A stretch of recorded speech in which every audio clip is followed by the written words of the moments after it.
It's only been a matter of weeks since the coronavirus seeped into the country's prison systems, yet 2 men have died while in custody. One at a state correctional center in Illinois and another in a federal facility in Louisiana. Tragically, we have lost one patient to COVID-19 at Stateville Prison. Stateville Correctional Center in Illinois is the first to confirm a coronavirus-related death in a state prison.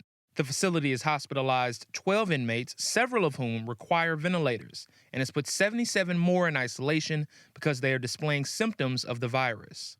And at that federal prison in Oakdale, Louisiana, where another prisoner died, at least 30 inmates and staffers have tested positive for coronavirus. This comes after several organizations, health professionals, and activists have called on President Trump and several state governors to release as many people from federal and state prisons as possible. The longer they're in there, the higher the chances is that they're going to be a carrier when they come out.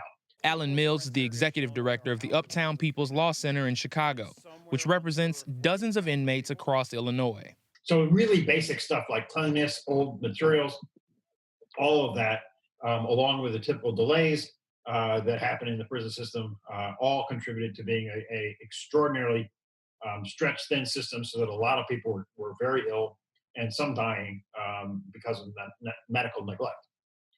Well, that's going to get a lot worse now. The Uptown People's Law Center recently conducted a survey of Illinois inmates to find out what conditions have been like since the coronavirus outbreak. Among their findings, Illinois prisoners across the state say they are suffering from major delays in getting health care, and facilities have been short on basic sanitation needs, things like soap, detergent, and other cleaning supplies. You know, typically in prison, what you're given is one of those little hotel bars of soap per week. And if you really washed your hands every time you came in contact with something, and you also, of course, have to use that for showering. And then because they're not getting the other cleaning supplies, many guys use it also to do the laundry and also to clean their cells. That bar of soap does not going to last a week. But the Illinois Department of Corrections told Newsy in an email that hand sanitizer, antibacterial soap, and cleaning supplies are being made available. And the department is, quote, closely monitoring our supply levels at each facility. And while Illinois Governor J.B. Pritzker hasn't made any executive action aimed at releasing the state's prisoners, the Department of Corrections says their office is working with the governor to review who is eligible for early release. An incarcerated person is a person, and my administration will not be in the business of claiming one life is worth more than another.